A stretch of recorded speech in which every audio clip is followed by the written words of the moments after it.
Hello guys, welcome to easy then thought. आज हम लोग शुरू करेंगे एक अपनी नई सीरीज जिसमें कि हमारा प्रयास होगा कि शुरू से लेके अंत तक आपको बेसिक इंग्लिश से लेके एक स्टैंडर्ड इंग्लिश और एक फ्लुएंट इंग्लिश बोलने वाले पर्सन की तरह हम तैयार कर सकें। ऑलराइट, आज हमारी फर्स्ट सीरीज का पहला प्रेजेंटेशन है और हम चलते हैं अपने स्क्रीन पर और देखते हैं हम आपके लिए क्या लाए हैं।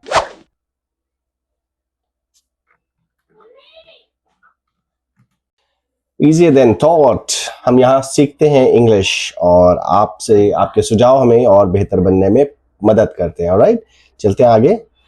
इंग्लिश क्यों सीखें? सबसे पहला सवाल होता है लोगों के मन में कि हम क्यों सीखें इंग्लिश, जब हमें हिंदी आती है और थोड़ी बहुत इंग्लिश आती भी है। ऑलराइट, तो इंग्लिश हमें क्यों आनी चाहिए? क्योंकि हमें नौकरी में तरक्की चाहिए। एक अच्छा इंग्लिश बोलने वाला इंसान आजकल समझा जाता है कि वो स्मार्ट है। कई बार हमें ऑफिस में कई ऐसे डॉक्यूमेंट्स भी पढ़ने पड़ते हैं, कई बार ऐसे मीटिंग्स में भी बैठना पड़ता है कि जिसमें हमें इंग्लिश थोड़ा बहुत तो आनी ही चाहिए। ऑलराइट, इंग्लिश बोलने वालों को पहले मौका मिलता है, ये जग जाहिर है और ये आपने ऑफिस में फील भी किया होगा अगर आप वर्किंग है तो। ऑलराइट, इंटरनेट समझो, 90% इंटरनेट कंटेंट इंग्लिश में होता है। तो अगर इंग्लिश आपको अच्छी आती है तो आपको हर जगह मदद मिलेगी। ऑलराइट, विदेश घूमना, अगर आप चाहते हैं या आपके जॉब प्रोफाइल में कुछ ऐसा है जो आपको विदेश जाना पड़ता है, कई बार ऐसे क्लाइंट्स के साथ मिलना पड़ता है कि जो कि डिफरेंट लैंग्वेज बोलते हैं। कई बार आपको साउथ इंडिया जाना पड़ता है, कई बार आपको नॉर्थ ईस्ट जाना पड़ता है। ऐसे लोगों से बात करनी पड़ती है जिनको हिंदी नहीं आती है। ऑलराइट, अगर आपको इंग्लिश आती है तो यह आपके लिए एक ऑप्शन होगा और आप बेहतर तरीके से कम्युनिकेट कर पाएंगे, बातचीत कर पाएंगे, अपनी बात को बेहतर तरीके से रख पाएंगे, आपको हेल्प करेगा। ऑलराइट, इज्जत और कॉन्फिडेंस, अभी आपको इंग्लिश आती है तो कई बार समाज में आजकल ऐसा है कि किसी इंसान को अगर इंग्लिश आती है, इंग्लिश से अच्छे से कम्युनिकेट कर पाता है तो वो रिस्पेक्टेबल समझा जाता है, उसको रिस्पेक्ट मिलती है और आपके साथ जब ऐसा व्यवहार होता है तो आप काफी कॉन्फिडेंट फील भी करते हैं, है ना। तो ये बहुत हेल्पफुल है, जो सबको आना चाहिए। राइट, इंग्लिश की नींव, कुछ बेसिक वर्ड्स हैं जो हमें आने चाहिए, जैसे कि ग्रीटिंग्स, किसी के साथ हम मिलते हैं, जैसे सुबह है, दोपहर है, शाम है, हम क्या बोलते हैं? कुछ ऐसे वर्ड्स आपको आने चाहिए जैसे hello, hi, good morning, good evening, good afternoon. You should know that. Alright, आप इसके बारे में पढ़ेंगे तो आपको जरूर और उत्सुकता होगी और आपका सम्मान, आपका ज्ञान भी बढ़ेगा। ऑलराइट, इसी तरीके से इंग्लिश के जो नंबर्स हैं आजकल सभी को आते हैं। वैसे हिंदी में 1 2 3 4 5 6 7 8 9 10 इस तरीके से हम हिंदी में पढ़ते थे, लेकिन आजकल इंग्लिश में ही ज्यादातर समझते हैं, क्योंकि अगर अपनी हिंदी में किसी को नंबर समझाएंगे, अपना मोबाइल नंबर देंगे तो वो नहीं समझ पाता। बेसिक इंग्लिश नंबर्स होते हैं जैसे 1 2 3 4 5 6 7 8 9 10 11 12। मैं मानता हूं कि आजकल सभी को आता होगा। ठीक है, इसी तरीके से इंग्लिश के कलर्स, जैसे हिंदी में हम बोलते हैं हरा, गुलाबी, लाल, तो इसी तरीके से आपको थोड़ा बहुत इंग्लिश के कलर्स भी आना जरूरी है, जैसे कि red, blue, green, orange. Right, तो आपको ये थोड़ा बहुत पढ़ना पड़ेगा अपने से भी। मेरा प्रयास रहेगा कि मैं ज्यादा से ज्यादा ज्ञान आपको दूं, बट आपका भी प्रयास होना चाहिए। इसी तरीके से डेज, जैसे Monday, Tuesday, Wednesday, Thursday, Friday, Saturday, Sunday, English में दिन होते हैं। राइट, होम वर्ड्स, अब जैसे कि हमारे घर है, हम घर के अंदर रहते हैं तो उसके अंदर की जो दरवाजे हैं, डोर है, विंडो है, उसको इंग्लिश में क्या कहते हैं? जैसे खिड़की है उसको विंडो कहेंगे, दरवाजा है डोर कहेंगे, घर को हाउस कहेंगे। ये बेसिक वर्ड्स हैं जो सबको आने चाहिए। फूड, क्या हम खाते हैं? राइट, इंग्लिश में अगर हम कुछ जैसे हम कुछ फल खाते हैं तो हम इंग्लिश में उनको नाम आना चाहिए, जैसे कि सेब को हम एप्पल कहते हैं, केले को हम बनाना कहते हैं, अंगूर को ग्रेप्स कहते हैं। इसी तरीके से हम ये ज्ञानवर्धन आपका करते रहेंगे। ऑलराइट, पानी को कहते हैं water. Right, formula, right, subject plus verb plus object, यानी जिसके बारे में बात हो रही है। जैसे मैं खाना खाता हूं, आई ईट फूड। राइट, आई हो गया सब्जेक्ट, वर्ब हो गया ईट यानी कि क्रिया, ऑब्जेक्ट हो गया क्या, क्या खाते हो? भाई खाना खाता हूं।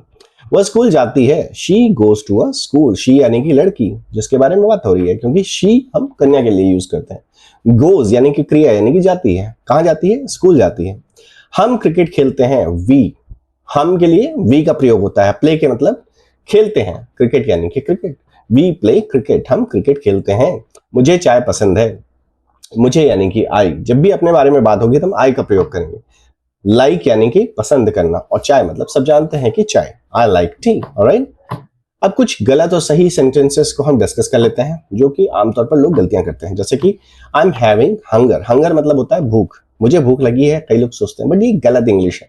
सही होगा आई एम हंग्री, मैं भूखा हूं या भूखी हूं। She is my cousin sister, आमतौर पर लोगों ने देखा होगा, काफी लोग ऐसे यूज करते हैं, I she is my cousin sister, she is my cousin brother, but this is wrong, ये गलत है। हम क्या बोलेंगे, शी इज माई कजन या he is my cousin. I did a mistake, right, did के साथ हम मिस्टेक के साथ कभी ऐसे नहीं यूज करेंगे, हम इसको क्या बोलेंगे, अगर कोई गलती हो जाती है तो हम बोलेंगे I made a mistake, right. He is more better, better is, better जो शब्द होता है पहले ही कंपैरेटिव होता है, यानी कि हम तुलनात्मक होता है, इसलिए इसके साथ हम मोर नहीं लगा सकते हैं। ही इज बेटर, ये बेहतर है, ऑलराइट। अब जैसे सुबह शाम को आपके लिए रोज का प्रैक्टिस प्लान क्या हो सकता है, जैसे सुबह 7 बजे आप उठिए, आमतौर पर हमारे बच्चे स्टूडेंट्स जो कॉलेज गोइंग हैं या स्कूल गोइंग हैं वो सीख सकते हैं, ऑलराइट। सुबह सुबह जब भी आप उठे 5 नए वर्ड्स याद कर लें, वोकैबुलरी बढ़ेगी, ज्ञान बढ़ेगा। दोपहर को इंग्लिश सॉन्ग या वीडियो सुने, कई बार हम जो चीजें पढ़ के नहीं सीखते हैं वही कई बार हम लोग उसको गाने के तौर पे या सुनने कुछ अच्छा हमें लग रहा है तो उसको देख सकते हैं या सुन सकते हैं, तो हमें याद रहता है या हम बेहतर सीख सकते हैं। शाम को 5 बजे आप मिरर के सामने बोलने का प्रैक्टिस करें। कई बार हम शर्माते हैं कि हम किससे बात करें, जिससे भी बात करेंगे वो हमारी गलतियां निकालेगा, तो सबसे बेहतर तरीका होता है कि आप कमरे में अकेले हैं, एक मिरर के सामने खड़े हो जाएं और अपने आप कुछ ना कुछ जो भी आपको मन में है, किसी भी सब्जेक्ट के लिए जो आपको प्रिय हो, चाहे बायो हो, मैथ्स हो, इंग्लिश हो, हिंदी हो, सोसाइटी के बारे में बात करनी, क्रिकेट के बारे में बात की, एनीथिंग दैट यू लाइक, आप उसके बारे में बहुत बात कर सकते हैं और इससे आपका कॉन्फिडेंस बिल्ड होगा, ऑलराइट।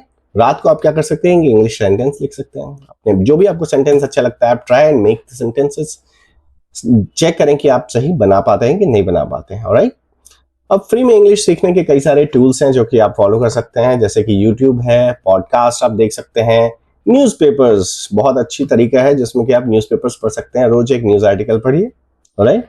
उसको मिरर के सामने बोलने का प्रयास करें और आप देखेंगे कि धीरे धीरे धीरे धीरे आप बेहतर होते चले जाएंगे। कई सारी ऐप्स हैं जिनको आप यूज कर सकते हैं, जैसे डुओलोंगो ऐप, राइट, रोज 10 मिनट, ये बिल्कुल फ्री है। इंग्लिश हिंदी प्रैक्टिस, अब इंग्लिश की प्रैक्टिस करते हैं कई लोग, क्या, जिसमें इंग्लिश, हिंदी और इंग्लिश का दोनों का प्रयोग हो रखा है। इंग्लिश मूवीज देख सकते हैं सबटाइटल्स के साथ, जैसे कि आपको समझ में आपके हेल्प मिलेगी, ऑलराइट।